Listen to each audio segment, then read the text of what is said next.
ಜನ ಬಂದಿರೋದೇ ಇವತ್ತು ಈ ರಾಜ್ಯಪಾಲ ನೋಡೋದಕ್ಕೆ.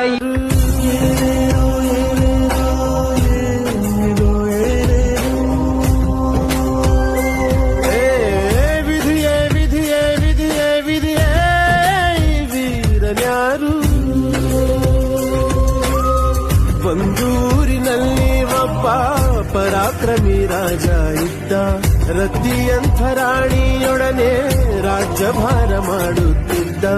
ತಾನು ತನ್ನ ಪ್ರಾಣನೇ ಪಣವಾಗಿರಿಸಿ ಕಾಪಾಡೋ ಶಾಂತಿ ದೂತ